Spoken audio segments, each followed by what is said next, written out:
मुझे बहुत खुशी है कि महिला आरक्षण विधेयक आया, लेकिन मुझे कसक है कि इसमें पिछड़ी जाति, एसटी, एससी और पिछड़ी जाति के बारे में कोई क्लियरिटी नहीं है, मतलब उनको नहीं होगा। और अगर उनको नहीं होगा तो मुझे भय है कि 33% आरक्षण पूरी तरह से एक ऐसे वर्ग को चला जाएगा जो एक प्रकार से नॉमिनेटेड से होंगे, और इसलिए इस भय से मैं बहुत चिंतित हूं।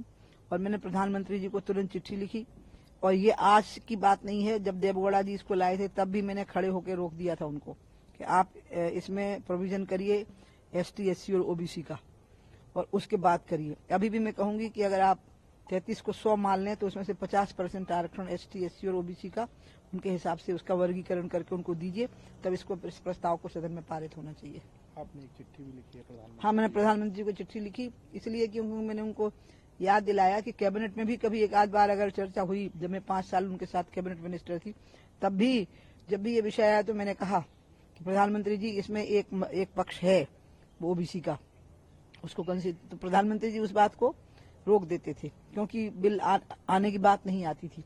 अचानक कैबिनेट में प्रस्ताव पारित हुआ और जब बिल आने की स्थिति आ गई तब फिर मैं चिट्ठी लिखने के लिए मजबूर हो गई। अब मैंने कह भी दिया था कि मैं चिट्ठी सार्वजनिक कर दूंगी।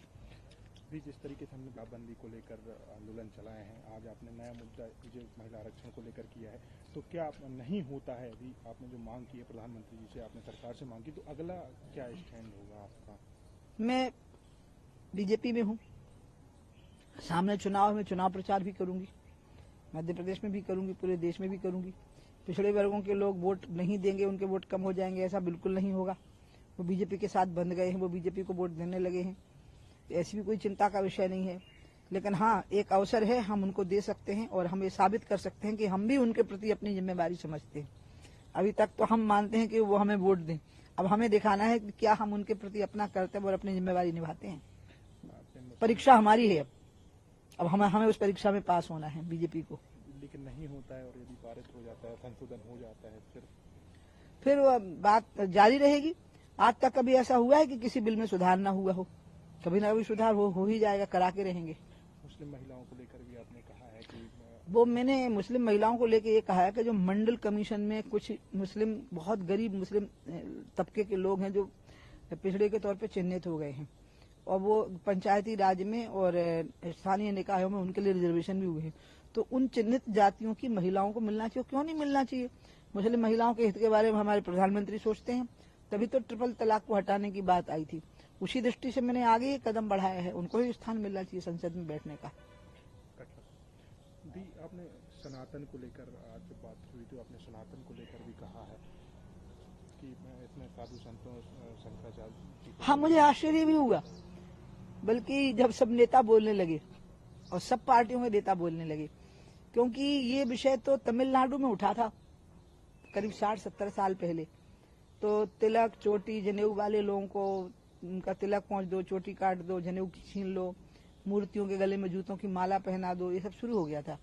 लेकिन तमिलनाडु में ही नहीं वो बंद हो पाया, ना तिलक लगाना बंद हुआ, ना चोटी लगाना बंद हुआ, ना जनेऊ पहनना बंद हुआ, ना मंदिरों की भीड़ बंद हुई। तो जब वहीं नुकसान नहीं हो पाया, जबकि उनकी तो सरकारें बनती गई, लेकिन फिर भी लोग धर्म के प्रति आस्था तो कम नहीं हो पाई लोगों की। तो इसको हम शंकराचार्यों के ऊपर ही छोड़ दें, इस डिबेट को हम राजनीतिक मंच पर इस डिबेट को हम नहीं लाते तो ज्यादा अच्छा था, क्योंकि 2014 का जो चुनाव हमने लड़ा है ना, वो विकास के मुद्दे पर लड़ा है, हमें उसी पर फोकस रहना चाहिए। तो आप लग रहा है क्योंकि बीना प्रधानमंत्री आए, उन्होंने इंडिया गठबंधन पे बोला, सनातन पे बोला, तो आप लग रहा है कि कहीं विकास से हटके अब सनातन नहीं, वो प्रसंगवश बोला है उन्होंने, क्योंकि प्रसंग चल रहा है ना, तो बोलना पड़ता है। प्रधानमंत्री पूरे देश का प्रतिनिधित्व करता है, और वो उस प्रसंग पर कुछ ना बोले जो करेंट टॉपिक है वो भी ठीक नहीं होता। लेकिन मैं तो सबको अपील कर रही, मीडिया को भी कह रही हूँ कि आपको क्या हो गया है, आप क्यों कर रहे हो? बंद कर दीजिए ना, तो बंद हो जाएगा।